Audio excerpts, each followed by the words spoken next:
Yeah, I think we could just start out, and as we do intros, I guess more people, can join.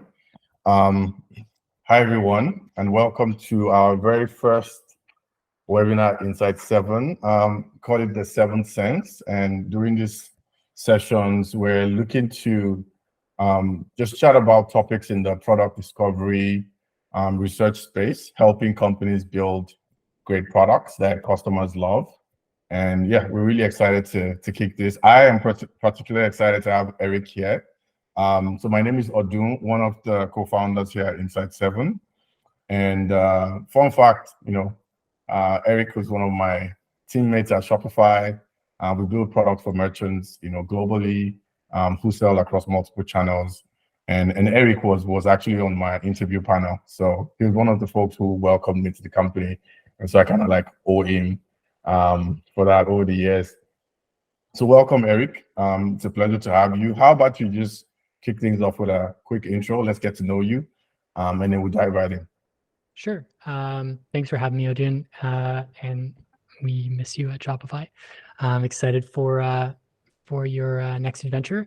But a little bit about me. I am Eric. I'm a product manager at Shopify. I've been there 5 years working in the multi-channel space with Odin and a variety of other teams, standing up tools that allow customers of the Shopify platform to distribute their brand, their products, and reach customers across a variety of social and search platforms. Prior to Shopify, I spent 5 years in product consulting, sort of a jack of all trades, building all types of digital products for education tech, sports tech, fintech products, kind of a wide gamut of products. And through that, had really short product life cycles in comparison to being in a product company like Shopify, and really needed to learn some great strategies on how to build great products quickly.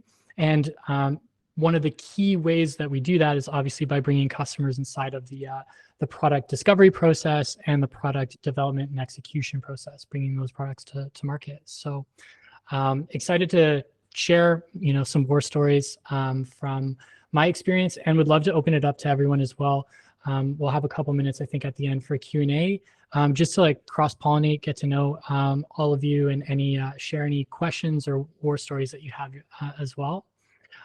Maybe just to frame this conversation, I think the overarching thesis that we have is that through better user research strategies that can be employed by product people, designers, developers, product marketers, anyone that you have involved in your team, better UXR strategies, processes, and tools will result in better products, product impact at the end of the day. And by impact, I just want to qualify that and say that a quality product requires customers or end users to adopt and use it regularly. And that product needs to be sustainable. You can't continue to deliver a product for free in perpetuity unless that's the business model. So self-sustaining product that customers love is a great way I like to think of describing a successful product. Yeah, that's a good start. I would, quickly add that, yeah, feel free to, for those who are joining us, to start to leave questions you want us to take at the end. We'll have a few minutes for that.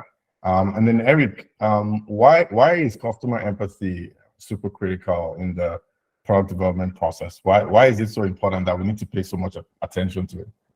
Yeah, I mean, customers are your users at the end of the day. They're the people that take your product and run with it. You're building something that solves not a problem just for yourself, but a problem for others. And it's really important to have that outside perspective, not just your own vision of what a product might be, but instead what a product needs to be for others beyond yourself. So a clear understanding of your customers' needs, plus or combined with a really valued solution that you can give to more people than yourself, and some degree of competitive differentiation, I think will result in a great potential for product market fit. I say potential because just because you build something that is great for customers doesn't mean other factors will, may play a role in its success. And that's competitive differentiation, I think, is one of the key areas there, as well as just having a unique value proposition. What can you bring to the table that no other company can through your products? Yeah, that makes a ton of sense. Now, in terms of how to think about like customer empathy, what would you say is a good framework for a builder, anyone who's building stuff to think about how to go about this? Yeah, I think about a few principles for user research and customer empathy. Number one is to be customer obsessed, which is to really, again, get outside of your own experience and try to embed yourself in the experience of others that may share similar or identical problems that you're trying to solve through some sort of product solution. I think the second is figuring out a great way to establish trust with your customers. That's being authentic. I think being transparent about the insights or relationship that you're building with your customers and how it'll be applied in a product or services that you're developing. I think third is creating space for customer engagement throughout the product lifecycle. So whether you're just in like a discovery phase and you're trying to figure out, whether you have an interesting solution, but you're not sure if it solves the problem that your customers have, or you don't even know what your customers' problems are to inform some type of solution. Creating space to have those conversations is really, really key. And once you start those conversations, continuing those conversations rather than just collecting information and ghosting on people. It's never a good look. I think the fourth thing is understanding different types of customers, customer segmentation, something we can dive a little bit deeper into maybe during this time. And then I think the fifth is actioning on the feedback segmentation analysis that you do, creating value for the people and the time that they're investing in you to have these conversations so that it's not just a one-way relationship that you have with your customers. Yeah, that sounds great. Now, how, like, I get the framework piece, how you think about, doing customer empathy, their approach, but, bringing that to life, implementing those ideas, what would be some of the techniques you think, builders need to think about? Yeah, I like to think about it in sort of three different areas. So one is what's the product that you're trying to develop and where is it in terms of its maturity or life cycle? So are you developing a net new product that you have no customers for? It's really a 0 to 1 problem that you have. And the approach that you want to take there is going to be fundamentally different from how you approach scaling an existing product, either bringing it to a new customer segment or engaging or retaining existing customers, understanding their pain points and experience. So product lifecycle, I feel like, is one important theme as a starting point to plan out your user research approach and what types of tools and strategies you'll need there. I really like to build 0 to 1 products. That's my jam. Scaling products is also super fun, but new customers, new problems, it's a very fresh and risky space to operate within. And I love to get outside the building and talk to them. I think a second thematic pillar is understanding your customer funnel. And I'll describe that as, I don't know if everyone's familiar with pirate metrics. It's just an acronym: acquisition, activation, which I'm really interested in talking about today. And then retention, revenue, and referral, which is for customers that have kind of been acquired and activated. So again, understanding where your product is in its life cycle. Are you trying to acquire and activate customers? If so, how do you understand their needs and behaviors? By talking to your customers, how can you position your product, describe it in a way that is meaningful and relevant to the problems that they have and the language that they use and the mental models that they have in what they're trying to accomplish and use that product for? And then for retention, revenue, and referral, how are you driving them through that adoption process and retaining them, and over time, potentially monetizing the usage of your product or solution in a way that is reciprocally beneficial for them as a customer and you as a product owner or a business. I think there is a third interesting angle to this as well, which is a really important feedback loop. So once you open up the door to your customers and you're talking to them, you're bringing a solution either, again, from a 0 to 1 state or from 1 to 1,000, kind of scaling a product solution. How how quickly can you create processes that allow you to integrate customer feedback and apply it directly to iterative design or development loops, sprints, releases, etc. So that, again, you're kind of going from a wide set of assumptions into something that is very focused, highly impactful, highly valuable to the customers that you ultimately are trying to serve. Fantastic. That sounds really good. And as we go towards like real life scenarios where you've had to put this to work, I'd like to know, learn about like the tools you think about, the full range of tools that you've worked with to run this discovery processes of learning about customers and showing empathy for what you're building for them. Yeah.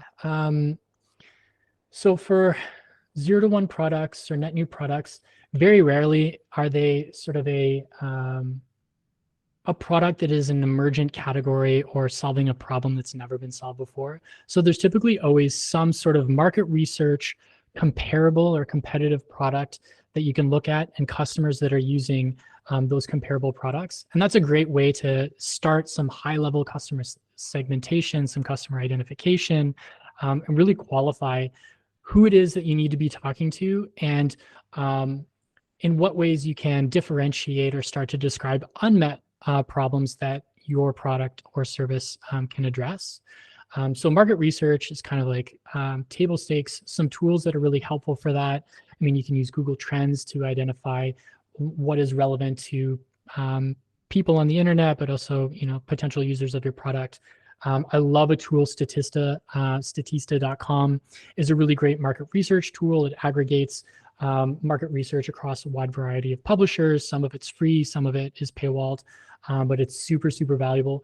Getting into communities, social communities, whether that's like the Facebook, the Twitter communities, or the Reddit or Discord, or wherever your customers hang out and talk about their business online or their needs online is a really great way to embed yourself.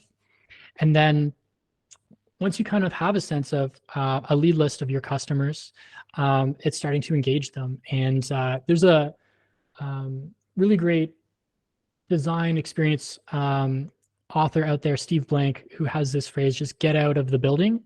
And it's get in front of your customers. I think it's pretty easy to sit in an office chair and fire online surveys out or a type form or whatever. And that's one way to go about it, but you're sacrificing quality to get quantity through like a low friction survey.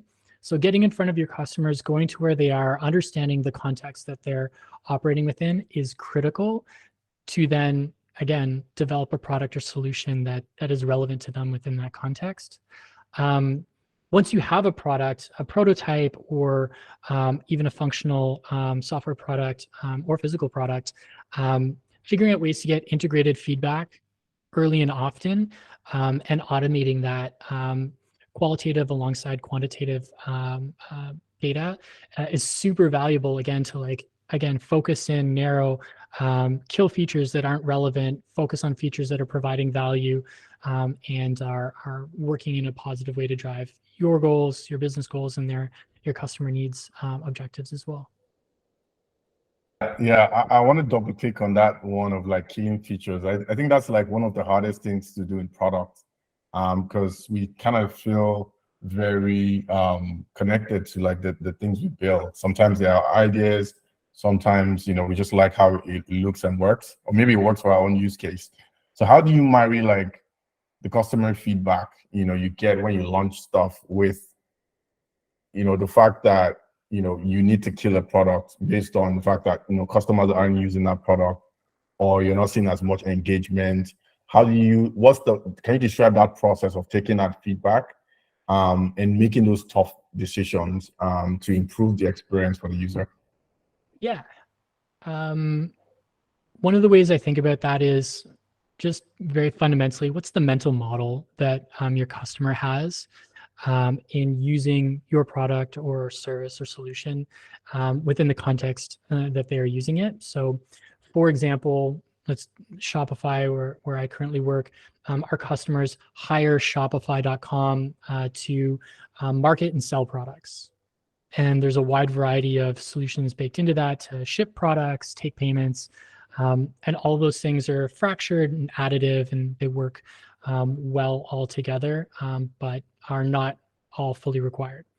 And those features and services within Shopify have built up iteratively over time. And as customers provide feedback, we reevaluate whether those solutions are providing value or not. Are they a cost center? Do they cost more than they create value? So is the mental model clear, and is the utilization there clear? And if utilization isn't providing customer value, it's a no-brainer to kill that feature. Now, when you have competing features, some of which are doing better than others, for example, say you have two different types of payment solutions, and it costs a lot of time and energy to maintain both of them. And the question is, should you maintain both of them or kill one? I think the question would be, what's the cost benefit of maintaining both, killing one, and standardizing to a single? And those are, you need to go through a decision-making process, a cost-benefit analysis to figure out whether to kill, maintain, or maybe externalize, and evaluate all your options based on that. Does that answer your question, Odun? I know it's sure. That's a trimming the hedges of bloated software is like really, really critical though, because you're introducing friction with every additional feature or function. So the mental model is your forcing function. Does this fit within the mental model, or is it an expansion beyond? If it's extension or expansion, then like it should be, maybe shouldn't have been introduced in the first place. If it was introduced and it no longer fits the mental model, kill it. And if it's still relevant, then there's a more difficult business decision of maintain or kill. Yeah, 100%. I think that ties into like, you have to be collecting the feedback from the users to make those decisions. Like, you can't make those decisions on your own. You have to like look at the experience, test out the experience with the user to understand that mental model, their own mental model, and how it maps to your product. But it kind of like, yeah. Yeah, and the cost benefit analysis there should include an impact analysis, right? That is, who's affected by sunsetting of a feature or function, right? Yeah. Why don't we go, continue on that path and kind of like talk about some of the biggest learnings you've gotten so far in your career, working with customers, learning from customers, building empathy with customers as we build product. Yeah, sounds good. What I wanted to do for some of these examples is try and align them with the product funnel that I was describing earlier of acquiring customers. One of the biggest pain points when you're building and launching a net new product is finding willing customers to take time out of their very busy schedules to talk to you about, potential solution that may or may not ever, come to market. And it can be really difficult to find incentives to engage customers in taking 10, 20, 30 minutes, an hour out of their day to talk to you. So one of the things that we think about when we're trying to identify customers and engage them is what would be the shared incentives to bring them into this experience, this journey together. The easiest thing to look at is like, how will you solving this problem for them either save them time and or money? That is a massive incentive. If I could save an hour or 2 hours or 3 hours of everyone's time through a better product solution, I think that's really exciting. I think the second thing is looking at bringing them inside the product discovery and product execution process is early access. Anyone that's investing time and energy in helping you build the right thing should get early access, free access, and that's a really typically a great way to incentivize customers to engage. If you've qualified them and that they have the problems that you're looking to solve, or they're a customer that is highly valuable to you and you want to solve their problems, and you need to know what those problems are. Another thing that's really important is to establish and build trust with your customers. So being transparent about the current state of, where you're at in product lifecycle. Are you just at the start and you're just on a fishing expedition to understand their the context that your customers might need this product within, or is the product quite mature and you're looking at extending it with new capabilities, and therefore you want to understand if it might conflict or provide any additional value. Just being totally transparent. Also, letting them know what your cadence of engagement will be with them is really important to set expectations. But opening that dialogue with them is super, super valuable, and finding the right incentives so that you feel like you're on the same side of the problem space together. I can share another example of just interviewing customers. They've granted their time, you've acquired, and now you're activating that customer in your user research process. You're talking to them, you're deep in some really interesting insights. They're giving you, some juicy facts, and you look up and you realize, oh, I'm not recording this, or no one's taking notes, or I'm going to have to go back and recall from memory what this really interesting customer feedback or customer insight is giving to me. So that introduces a whole host of problems around self-selection bias. And the most, I think, important thing if you're acquiring customers is that you're prepared to support them. And one of the ways you do that is have your tools ready to capture everything, hit record early. Anyone that's like a hobbyist musician knows that good ideas come out of the blue all the time. So just always be recording as much as you can. It's easier to distill and analyze after the fact. There's so many tools out there that can automate transcription, that can do things like thematic analysis on your behalf. Maybe one of those, Odun, you want to talk about later. But that's be ready for your customers when they show up, and be ready to capture their feedback. I've got a great story of one time we were building a product for some customers. I have lots of actually war stories of frustrated customers, but this one stands out apart from the rest, which is we're working on a newsreader app for, and actually Alan Van Arden was someone that I worked with on this project. So it's great to see you. We were working on a newsreader app for a national newspaper publisher. And the way that this project had been approached and this product was being developed is one team was doing design and they were very separated from the development team.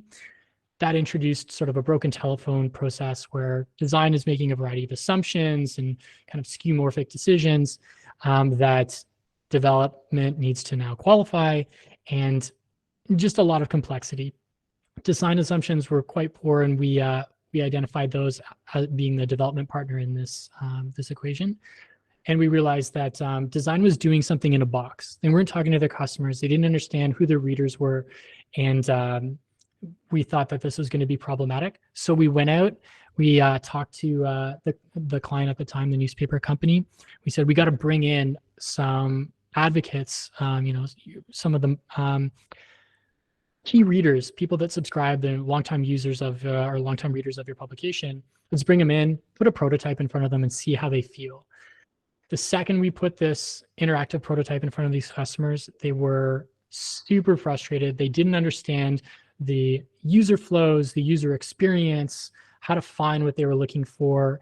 And the most important learnings from that experience were, number one, bring all your stakeholders into the room with your customers, so that if you're not directly responsible for the design, or you've implemented the designs as a developer, but you're not responsible for the customer experience or the business side of things, bring those stakeholders into the room so they can hear it directly from your customers, and thereby increasing customer empathy and context. I think the second thing is leveraging that unfiltered feedback to drive better design decisions, better development decisions, better technology and delivery decisions for those customers. So the net result of that experience was customers told us they were frustrated by the experience. It didn't make sense to them.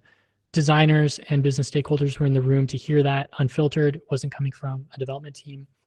And that customer feedback was directly applied into the design and business decisions going forward. So development was streamlined. It was great.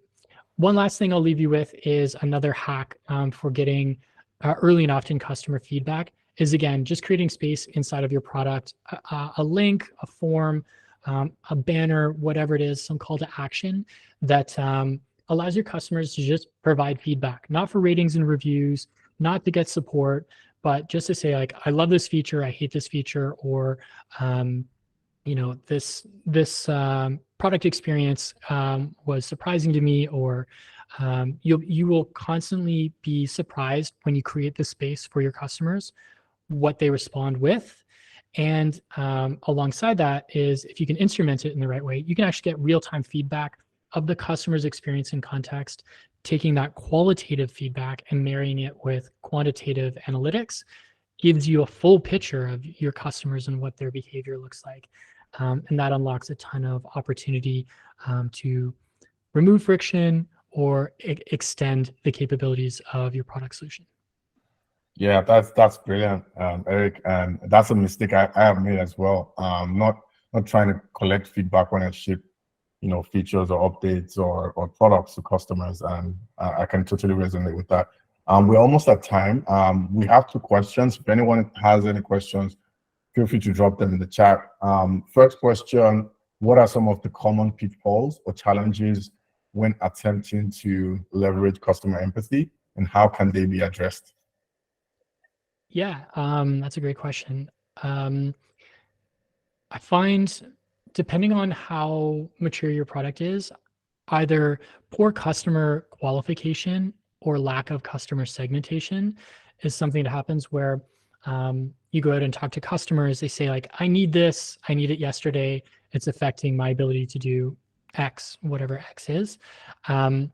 And if you don't look at the context of your customer and whether they are using competing solutions, comparable solutions, and whether they're a winnable customer or a customer that's willing to pay for your solution or adopt your solution, then their feedback may not be relevant to the product that you're trying to build. And so it's really, really important to qualify your customers in order to have relevant feedback to incorporate into your design and product development process.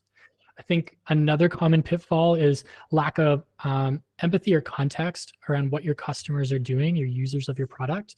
And again, getting embedded within your customer context is really key. So if they're running a business, get inside their retail shop or ask them to walk you through their online store. If they're a newspaper subscriber, ask them where and when they read the newspaper. If it's in the coffee shop, sit down with them, buy them a coffee. If it's a user research tool like Insight 7, understand how they're using that tool, why they're using it, and when. And again, qualify them, segment them. They could be power users, they could be just kicking the tires, etc. There's another, which is lack of thematic analysis, like just cherry picking customer feedback that either supports the features that you just launched. Say like, look how great we did it, or ignoring consistent themes that are important to the funnel, throughput, adoption, and retention of users of your product, and instead either focusing on growth without retention or focusing on retention without growth. So I like this idea of a holistic perspective is just so key to providing value ultimately to your customers at the end of the day. Fantastic. The other question here is, how can one solve for the needs of users while still having business goals in mind? Yeah, I like to think of the role of products is to drive some sort of business outcome. And so your business metric, your North Star KPI is how you measure value created. And customer metrics are your driver metrics, which is how you're driving and enabling that value for your customers, how customers leverage your product to create value for themselves, but also to support and enable your business to continue to provide that product and customer value. And so I think you have to look at both of those together.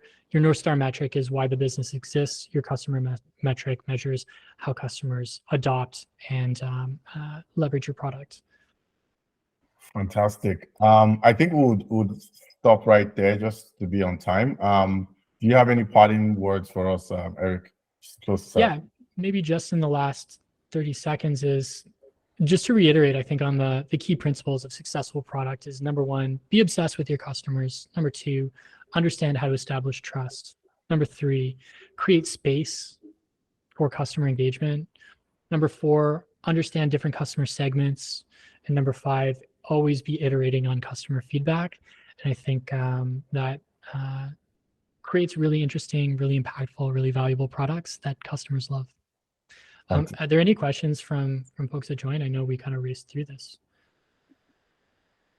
Yeah, I don't see any.